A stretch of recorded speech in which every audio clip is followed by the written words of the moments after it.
जिस तरह आपको पता है कि असेंबली में घमासान जो है लास्ट 3 दिनों में जो देखने को मिला था, लेकिन लोगों को काफ़ी उम्मीदें थी। लोग ये चाहते थे कि कोई रोके काम हमारे या पूरे होंगे और ख़ासकर जो हमारे एमएलए हैं, एमएलओ का एक बहुत बड़ी ज़िम्मेवारी बनती थी कि हर गरीब का काम जो है काफ़ी लोगों को इंतज़ार था। सुहेल साहब बहुत-बहुत शुक्रिया हमके वक़्त थैंक का। यू सर ताज़ी। सर असेंबली में लास्ट 3 दिनों में लोगों को काफ़ी उम्मीद थी, पूरी स्टेट को। कहीं न कहीं गरीब लोगों को काम होगा। लेकिन कुछ ऐसा देखने को मिला कि वो काम तो वहीं के वहीं रहे, लेकिन जो हमारे ख़ासकर जो एमएलए हैं, कहीं न कहीं नाराज़गी देगी, हिंदू-मुस्लिम, जय श्री राम, अल्लाह अकबर, क्या कहेंगे? बड़ा अनफॉर्चुनेट है। 3 दिन आप लास्ट के बोल रहे हो, मैं कहता हूँ 5 दिन कश्मीर के और यहाँ के भी जितने भी दिन असेंबली चली है, वो असेंबली मैंने आज तक ऐसी देखी नहीं है। इसको असेंबली नहीं कहते हैं, इसको वेजिटेबल वेंडर मार्केट कहते हैं, जो मैंने हाल देखा और बड़ा अनफॉर्चुनेट है। एज़ ए सिटीज़न मैं आपको बता रहा हूँ। देखिए, एमएलए एक रिप्रेजेंटेटिव होता है कॉन्स्टिट्यूएंसी का, और जिस तरह का लोगों ने वोट किया इस बार असेंबली इलेक्शंस को देख के, जो जज़्बात थे लोगों के, और despite of odd position, despite of constraint, लोगों ने 70% तक पोलिंग की, इसलिए कि गुलदस्ता जो है वो खिले असेंबली में, और ये लोग रहनुमा बने अपनी अपनी कॉन्स्टिट्यूंसी के, और जम्मू कश्मीर जो है पीस, प्रोग्रेस और प्रॉस्पेरिटी पे आगे बढ़े। लेकिन अनफॉर्चुनेट है, 7 साल बाद असेंबली लगी और यहाँ जय श्री राम और अल्लाह अकबर जो आप कह रहे हैं उसके नारे गूंजते रहे, जो मैं समझता हूँ बड़ा एक मुझे बड़ा फील हुआ। ऐसा नहीं होना चाहिए। कि अल्लाह करे इनको अकल आ जाए, समझ आ जाए, सरकार किसकी रहनी है, कब तक अल्लाह ने किसको लिखा हुई है ताकत हुकूमत करने की, वो अलग बात है। लेकिन जब तक हैं और ये आपस में कोऑर्डिनेटेड वे में काम करें। सिर्फ एक जगह मैंने कोऑर्डिनेशन इनकी देखी कि जब अपनी सैलरी बढ़ानी थी कि 90 के 90, 89 के 89 एमएलए इकट्ठे हो गए और अपनी सैलरीज की बात करते रहे। लेकिन किसी ने भी और किसी बात पे भी इकट्ठे नहीं हुए, स्टेट हुड पे इकट्ठे नहीं हुए। अगर ये इकट्ठे हो जाएं 88 9 के 89, अगर 89 के 89 इकट्ठे हो के ऑनरेबल प्राइम मिनिस्टर को मिले या पार्लियामेंट के बाद धरना दें, मुझे लगता है 1 हफ्ते में हमारी स्टेट हुड रिस्टोर हो जाएगी। और सब पार्टी क्रॉस लाइन सब चाहते हैं कि स्टेट हुड वापस आए। कोई भी इंसान डिमोशन नहीं चाहता है, लेकिन वो जज्बा, वो एजुकेशन और ये सब चीजें ये कहाँ से लाएंगे, अल्लाह बेहतर जानता है। काज़मी साहब, आप एक सीनियर जर्नलिस्ट हैं और पूरे हिंदुस्तान के पॉलिटिशियन आपको जानते हैं। आप ठीक तरह समझते हैं कि जो ये 2 नारे थे, ये पहली बार देखा आपने? नहीं नहीं, नारेबाजी तो चलती रहती है। नहीं, इस बार तो पहली बार देखा गया कि नहीं नहीं, सिर्फ इससे पहले भी नारेबाजी होती रहती है असेंबलीज में। मैं 96 की असेंबली भी देखी है, 87 88 की भी देखी है। नारेबाजी करना ये आम बात है। लेकिन नारेबाजी को ग्लोरीफाई करने वाले लोग मैंने पहली बार देखे हैं कि भाई ये अल्लाह अकबर क्यों बोल रहा है, ये वैला क्यों, ये नहीं देखा था मैंने कभी।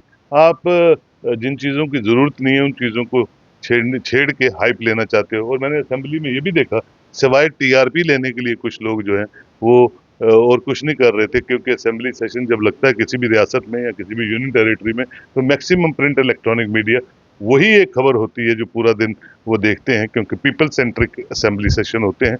लेकिन सारे एमएलए, मैक्सिमम जो मेजोरिटी के एमएलए थे, वो यही चाहते रहे अंदर और बाहर माइक के आगे पीछे रहें और हमारी शक्ल पूरा हिंदुस्तान देखे। कहते पीर पंजाल के काफ़ी काम जो हैं अभी भी रुके पड़े हैं, जो लोगों को इंतज़ार था कि कुछ ना कुछ हमारे जो एमएलएज़ हैं काम करेंगे, लेकिन वहीं के वहीं रह गए।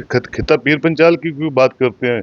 Union territory as a whole कोई भी कॉन्स्टिट्यूंसी की बात नहीं हुई, किसी भी पीपल सेंट्रिक इशू नहीं उठा है, जो बड़ा गलत है, जो नहीं होना चाहिए। क्योंकि लोगों का जो जज्बात हैं वो असेंबली के सेशन में ही पूरे होते हैं कि क्योरिटीज लगती हैं, क्योरिटीज के आंसर्स होते हैं, कोई चीज़ें रह गई उन पे बात होती है, कुछ चीज़ें जो पाइपलाइन पे उन पे चर्चा होती है, और फाइनली उसका जो सोल्यूशन है वो साथ साथ होता जाता है और लोगों को रिस्पाइट मिलती है।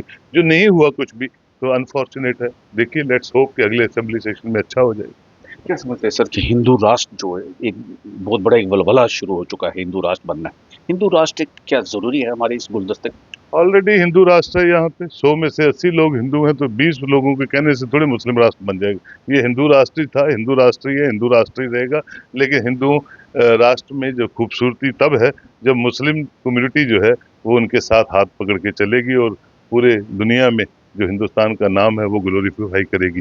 विदाउट माइनॉरिटीज मेजॉरिटी कुछ नहीं है, और विदाउट मेजॉरिटी आप जब तक सिंपैथेटिकल ग्राउंड्स पे एक दूसरे को नहीं चलाते हैं, नहीं चलते हैं, रिलीजियस फेवर्स हों, दुनियावी काम हो, जब तक हम एक दूसरे के मजहब की इज्जत नहीं करेंगे, एक दूसरे के मजहब के साथ मिल बैठ के नहीं बैठेंगे, सियासत को छोड़ के, ये कुछ सियासतदानों का काम है।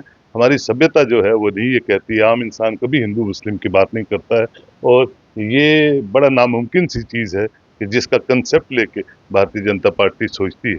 आपके सोचने पे कोई जोर नहीं लगा सकता है, लेकिन ऐसा ना कभी हुआ है, ना होगा, ना आने वाली जनरेशन कभी देखेंगी। ये गुलदस्ता हिंदू मुस्लिम गंगा जमुनी तहजीब थी, है और रहेगी। काफी सब चलते-चलते लास्ट जो ड्रग्स को लेके हमारे एक जम्मू कश्मीर के अंदर बड़ी हाहाकार मची। कई बच्चे जो हैं इस दुनिया से चले गए हैं। किस तरह एक मैसेज देंगे आप, किस तरह इस चीज़ को कंट्रोल में लाएँ? हालाँकि हमारी जम्मू कश्मीर पुलिस या काफ़ी जो सिविल सोसाइटी भी कोशिश कर रही है इसको रोकने के लिए। किस तरह आप मैसेज देंगे? देखिए, हर घर से शुरुआत होनी चाहिए।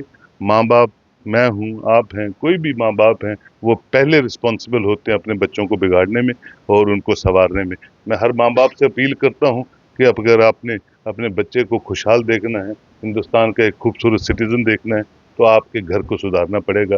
घर में बैलेंस चेक शुरू कीजिए। अपने आप को भी वालिदैन होने के नाते भी अपने आप को ठीक रखिए और आने वाली नस्ल को भी ठीक रखिए। तो पुलिस एडमिनिस्ट्रेशन का काम बाद में है, पहले हम जो फैमिली के हेड्स हैं उनका काम है, जो हमारी सभ्यता है, चाहे दस्तरखान पे खाना खाने की, डाइनिंग टेबल पे खाना खाने की, अपने बच्चों से बात करने की, उसकी शुरुआत दोबारा कीजिए और घर को घर की तरह आप चलाइए और अपने बच्चों को मॉनिटर करते रहिए ताकि कोई भी वबा, कोई भी नेगेटिव चीज़ आपके घर में एंटर ना हो। जब कोई चीज़ आपके घर में एंटर नहीं होगी, कोई दुनिया की ताकत आपके बच्चे या बच्ची को खराब नहीं कर सकेगी। तो मेरी अपील है हर माँ-बाप से हाथ जोड़ के कि अगर आप अपने बच्चे का मुस्तकबिल देखना चाहते हैं, भारत को अच्छा देखना चाहते हैं, तो यूथ का रोल बहुत इम्पोर्टेंट है और अगर यूथ ही ड्रग्स और डिमोरलाइजेशन में पड़ गया, तो मुल्क खत्म हो जाएगा। घर तो आपका खत्म होगा ही होगा, लेकिन मुल्क खत्म हो जाएगा।